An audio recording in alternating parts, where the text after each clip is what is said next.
Hentai. Few things on the modern internet are as destructive. That's not an exaggeration. We live in a time where the average person takes it for granted that porn and hentai don't harm them, when in reality all scientific research shows they do. So how did we get here, and what can be done about it? Anime is the definition of a medium with big ups and big downs. On one hand, it can be a beautiful art style that produces brilliant shows. There are thousands of anime fans who enjoy their favorite anime without making it weird. Anime can produce many meaningful discussions about themes and messages. But just as the culture surrounding anime has its highs, it has its dark lows. Hentai is the darkest of them all. In 2020, I made a video titled How Pornography Destroys Your Mind. Everything I said in that video is as true today as it was then. In fact, since I made that video, even more research on the negative effects of pornography has come out. The mountain of proof continues to grow ever higher, and there's no end in sight. First of all, for people not acquainted with what hentai means, here's its definition. Hentai is a work of anime or manga, or any similar medium, that contains sexual or pornographic art. To simplify, anime is a popular Japanese art style. Hentai is anime depicting sex. For this reason, the hentai industry could basically be viewed as the dark counterpart of the anime industry. While anime and manga focus mainly on actually telling stories, hentai focuses on being sexual material. Now, to be clear here, hentai is a form of pornography and meets the dictionary definition of it. However, despite this, there remains a vocal minority who seem to think that somehow, hentai doesn't have the same negative effects as real porn. They've convinced themselves that because hentai is drawn, masturbating to it will somehow have no effect on them. Not only is this false, but I'll be making the case in this video that hentai is probably even worse for you than actual pornography. A bold claim, but give me the chance to make my case. And now, with the stage all set, let's get into exactly how hentai destroys your mind. To the average person, hentai probably doesn't sound like it's an issue outside of Japan. But in the last 2 decades, that's all changed. Hentai websites generate tens of millions of views from people across the planet, not just Asia. Pornhub, the biggest porn site in the world, released a report in 2019 that found that hentai was its most searched category. Any online anime fan has heard of someone who's watched hentai. Hentai websites are widely shared anywhere anime is discussed. Hentai may have started in Japan, but in a way it's also not truly Japanese. Before 1945, Japan enforced strict censorship laws that forbade depiction of the sex acts shown in hentai. Japan, like much of the world, had strict moral values that the population was expected to abide by. It was only after World War II, when a liberal government was enforced on Japan by the United States, that hentai began to emerge. The US occupied the country and rewrote the Japanese constitution, repealing Japan's former censorship laws. From that point on, slowly but surely, pornography of all kinds was shown to the population under the guise of freedom of speech.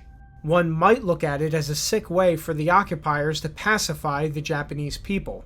But regardless of its origins, the problem of hentai is no longer small or distinctly Japanese. Today, it's gone international. If you don't see any problem with this, let's recap just some of the scientifically proven negative effects of online porn. High chance of addiction, increased erectile dysfunction, loss of motivation, desensitization to normal sex acts, dulling of dopamine receptors, higher chance of divorce, and much more. If you're someone who ever watched porn or hentai on a regular basis, be honest with yourself, you likely felt some or all of these problems. One common argument defenders of hentai make is that hentai itself isn't harmful to a person, but rather the harm supposedly comes from their own shame for watching it. This is a sophisticated tactic of blaming the victims and deflecting blame from the true source of the problem. It's like saying to someone whose health is being destroyed by cigarettes that it's only happening because they're ashamed that they used the cigarettes. Other people acknowledge the harm of hentai on the individual, but defend it by saying that it only affects the person viewing it and has no effect on broader society. But as I'll demonstrate in this video, that's clearly wrong. It doesn't even pass a common sense check. Hentai is broadcast openly on the internet to millions, not to the individual. Japanese sociologist Kimiyo Ito studied hentai's effects for years and found in his research that it was causing men to retreat from real life into a world of imagination. Such men were no longer interested in real women or real relationships, and were content to spend their days masturbating to fantasies. The effects of this trend on society are predictably catastrophic. Japan is of course the main creator and exporter of hentai, and it's viewed there more than any other country. Surveys there in recent years found that 70% of Japanese men aged 18 to 34 aren't in a relationship, and about half of this group have no interest in one. Japanese culture has become full of bizarre and freakish sexual things, such as public masturbation booths and buying smellable panties from vending machines. This all matches with Kimiyo Ito's theory that hentai is causing Japanese youth to retreat from the real world into a fantasy world. And while we obviously can't blame hentai for all of this, it's certainly a key part. The trends in Japan, of course, can be extrapolated to the rest of the world. As I said, hentai can be addictive to anyone, not just the Japanese. And if you think that all sounded bad, buckle up, because we're just getting started. Something that makes hentai potentially even worse than regular porn is that, due to being animated and cartoonish, it's especially likely to draw in young people. Remember that the average age people first see porn online is the age of 11. A young person on the internet might stumble upon hentai because the animation style looks like other cartoons they've watched. To make matters even worse, pornographers often use characters from popular kids shows like Pokemon, Dragon Ball Z, and even Western shows in extreme porn. This draws in younger and younger people to make a habit of watching hentai. And all of this is happening at the same time that actual scientific research has found that almost nothing stunts a young person's sexual development more than using online porn. Now, a hentai defender might say, but their parents just shouldn't let them watch it. That's true, but this ignores that not all parents take proper care of their kids. If they did, we wouldn't be in this situation. And some simply don't understand just how bad the problem of porn and hentai on the internet is. No matter what, by leaving this issue completely unregulated, millions of kids are being left to the wolves. Hentai advocates, predictably, have no recourse for these people left behind. The truth is that people that advocate for hentai want more people addicted. They want more people who are just like them.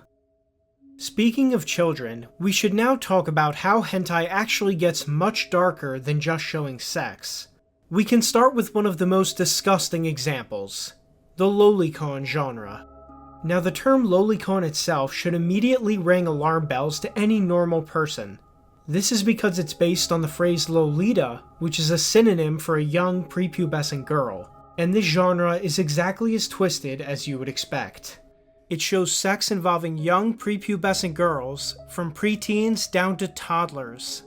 Lolicon hentai essentially glorifies and popularizes child sex abuse to a wide audience. What are the effects of this? Well, we do know that over time viewers of porn are desensitized to the acts they watch. When you couple this with lolicon, it paints a dark picture. Psychotherapist Sam Luley emphasized how hentai can desensitize people's minds. As a psychotherapist who specializes in sexuality, one trend I've seen over the years is how prolonged viewing of hentai can eventually impact one's arousal template. In other words, what people used to find arousing may no longer be enough, and the more deviant forms of sexualization become the new norm of arousal.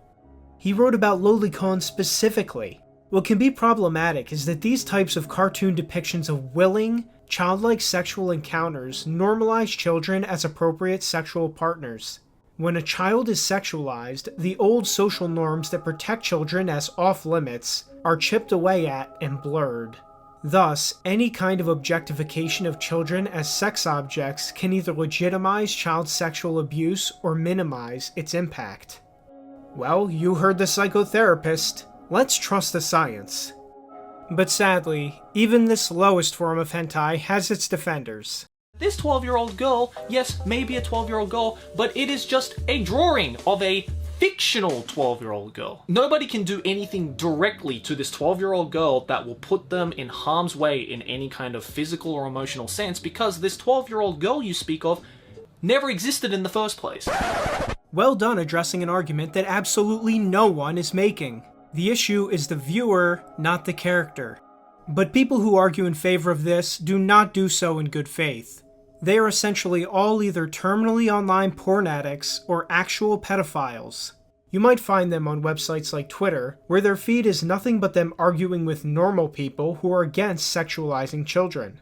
One trend I've noticed with these people is how they make being a lolicon their entire personality. It's all they talk about. They have destroyed their life and identity so much with their porn habit that it's now all they can identify with. It would be a sad and pitiable state, if not for the fact that they desire to pull everyone else down with them.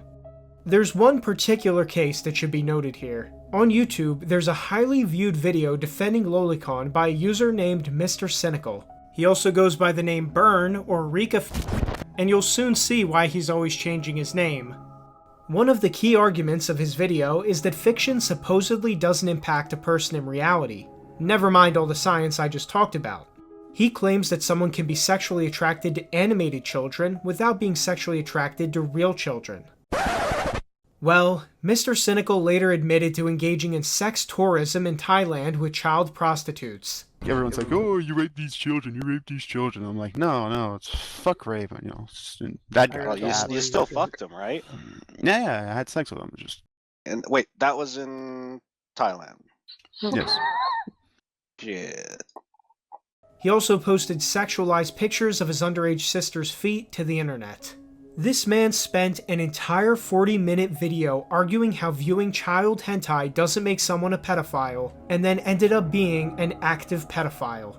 Understand that this is the kind of person who defends lolicon.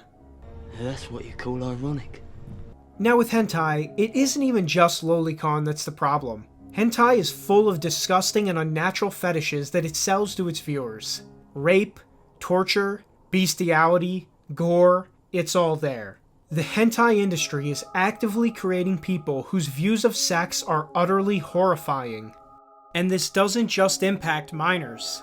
As has been discussed, adults also suffer from many negative health outcomes, both physical and mental, from watching it. Hentai also shouldn't be seen as just a male problem. It certainly affects men the worst, but women, especially young women, are also badly impacted by it. Take this story of a girl whose boyfriend introduced her to hentai when she was just 16. I'll never forget the first hentai video he linked me. As an innocent girl who had rarely seen a naked body, the exaggerated childlike women and bold, confident men portrayed in the cartoons ensnared me at once. The more I watched, the more violent ones I saw, the darker my thoughts about sex and relationships became. One day, I asked the boy if he would ever tie me up like the boys in hentai. He replied with the dirtiest, most graphically explained message about exactly what he planned to do. And there, I started with roleplay. Eventually, she did get out of that lifestyle, but she concludes by saying, "The scars of that secret online life dig deep." So much for fiction having no effect on real life. Now, as usual in these videos, I want to debunk a few popular myths. But what about wholesome hentai? There isn't any such thing. All hentai depicts sex with the goal of inspiring lust in the viewer. If someone's addicted to vanilla porn, it doesn't change the fact that they're still addicted to porn and it's still negatively affecting their lives. But it's just pixels! This is an obvious bad faith argument. Media of any kind is just pixels. Pixels are used to convey messages, and the substance of what's being portrayed is what matters. The effect it has on your mind doesn't magically disappear just because it's animated as opposed to being real life. Life is hard, just let people use their hentai! Life is hard, and hentai is one of the things that makes people's lives even worse. One of the final things worth saying about hentai is how it taints anime as a whole. Anime culture has the potential to be so much better than it currently is. When people who don't know anime assume the worst about it, it's usually because they think it's all hentai. A lot of people don't even realize that not all anime is pornographic or even sexual. Anime has gained a lot more popularity in the last decade but even that hasn't caused this negative association to go away. And frankly, it's because anime culture hasn't earned a better reputation. A lot of anime fans have become, for lack of a better word, coomers. Popular anime YouTubers don't help this by shilling hentai and other porn in their videos. You've likely seen their half-naked clickbait thumbnails before. Much like the mutually destructive relationship between the coomer and the porn star, many anime YouTubers use hentai to attract their audience. This is not good. Look, if you care about anime, you should recognize that it could be doing so much better than this. You looking for a fight with that sign? Franchising lollies? Hellfire? You really looking for a fight? I'll draw this video to a close as I did how pornography destroys your mind, by offering some solutions to the hentai problem. The most important thing that you need to understand is that things don't have to be this way. We don't have to live like this. We don't have to live in a society where people are exposed to horrifying sexual images on a daily basis.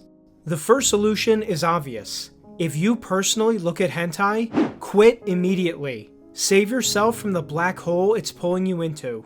It's not too late. You have the strength to quit if you put your heart and mind into it. There are more stories online every single day of people who successfully kicked their porn and hentai habits. Starve hentai creators the money they gather from poisoning you and millions of other people. Now obviously, at the same time, individuals quitting isn't the only thing that needs to be done. Hentai has become a society-wide problem, and thus we need to address it at the society-wide level. Major social media companies need to be pressured to change their policies and to remove hentai content. Some people will claim this can't be done, but it's already been done on websites like Instagram and Gab, both of which ban porn. Web service providers should also pull down hentai sites as well as other websites that continue to create and distribute it. But that's just in the private sector. Governments and voters can also act. Courts and laws must make it clear that hentai, especially in its worst forms, is not protected speech and can be banned. After all, for centuries free speech did not cover porn, and it was always understood that an individual's right to look at porn was trumped by the community's right to restrict it. To people who say that laws like this can't be enforced, I once again say that they already are being enforced. As we speak, many governments ban pornography and are quite effective at keeping it from going mainstream. Even we in America already enforce bans on child pornography. In the rare cases where someone gets it, they're thrown in prison and made an example out of. We merely need to expand that. Outlawing hentai should be part of a greater moral revival, where we take every measure in our power to get Western society back on track from the moral wasteland it's currently in. No solution here is perfect, but let's try our best to strive and achieve what those before us have failed to do. This has been Pax. Leave comments below letting me know your thoughts on all this. If anyone watching has stories of how they overcame a hentai habit, please share them. I and many others would love to read them. If this video interested you, be sure to watch my other video about pornography if you haven't already. Thank you so much for watching, and I will see you in the next video.